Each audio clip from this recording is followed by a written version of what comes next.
Hi, good morning, everyone. Welcome back to the series of all about English. Binge. ஒரு வார்த்தை binge அப்படின்னு இதை பெயர்ச்சொல்லாகவும் பயன்படுத்தலாம், வினைச்சொல்லாகவும் வேர்பாகவும் பயன்படுத்தலாம். அதுக்கு என்ன அர்த்தம்னா a period of excessive indulgence in an activity.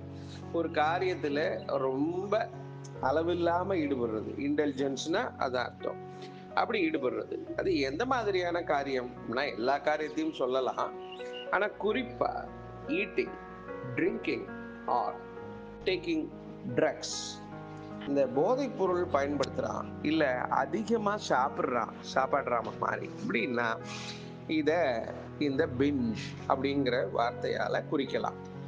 உதாரணத்துக்கு he went on a binge today and was no shape to drive அப்படின்னு சொல்றான்.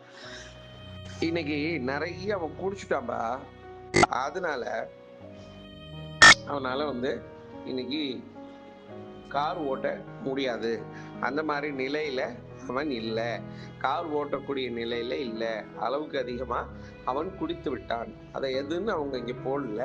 he went on a binge and was no shape to drive அப்படின்னா இந்த மாதிரி அதிகமா குடிச்சு குடிச்சு உடம்ப கெடுத்து வச்சிருக்கான், அவன் he is not fit for driving அப்படி கூட ஒரு அர்த்தத்தை எடுத்துக்கலாம். ஸோ பிஞ்சுனா என்ன அர்த்தம் அப்படின்னா excessive drinking, excessive eating, excessive of excessiveness of taking drugs, இதை நம்ம சொல்லலாம்.